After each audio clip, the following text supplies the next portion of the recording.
জানুয়ারি মাসের 25 তারিখ আসতে আজকের দিন থেকে আমাদের হাতে যে সময়টা থাকতেছে সেটা হচ্ছে টোটাল 30 ডেজ।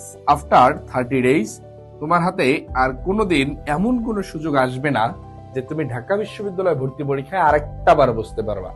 তাহলে এই লাস্ট 30 দিনের পরিশ্রমে তোমার কিন্তু পরিচয় তৈরি হতে পারে তুমি ঢাকা বিশ্ববিদ্যালয়ের শিক্ষার্থী, অথবা পরিচয় তৈরি হতে পারে তুমি কোনো ন্যাশনাল কলেজের শিক্ষার্থী, অথবা পরিচয় তৈরি হতে পারে তুমি কোনো প্রাইভেট বিশ্ববিদ্যালয়ের শিক্ষার্থী।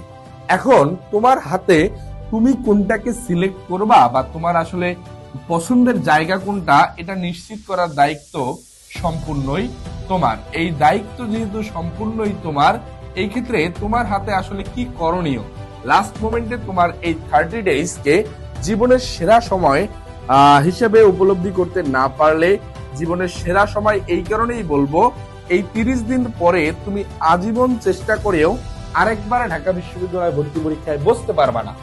যেহেতু এই একদম শেষ সেগমেন্টে আছো ভাই, অলরেডি 3 মাস প্রস্তুতি ডান।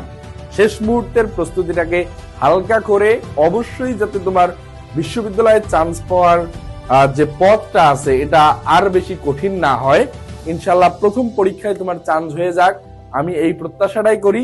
এতটুকু মাথায় রেখো, ঢাকা বিশ্ববিদ্যালয় ভর্তি পরীক্ষা থেকে বের হয়ে যাতে এতটুকু মনে না হয় যে ভাই আমি হয়তো আরেকটু পড়লে পারতাম। আমার বিশ্বাস তোমার চান্স হবে। তুমি আমার কথাটা আজকে থেকে ফলো করো। আজকে থেকে কি ভাই, কয়েকটা সেগমেন্ট আমরা কি কি দেখি, প্যারাগ্রাফ, ইংরেজির জন্য আমরা যদি প্যারাগ্রাফ দেখি, এক্সপ্লেনেশন দেখি, অথবা আমরা যদি সামারি দেখি, ফিল ইন দ্য ব্ল্যাঙ্কস দেখি, তুমি প্রত্যেকদিন একটা করে লিখো। ইনশাল্লাহ দেশ সেরা বিদ্যাপীঠ তোমার জন্য অপেক্ষা করছে।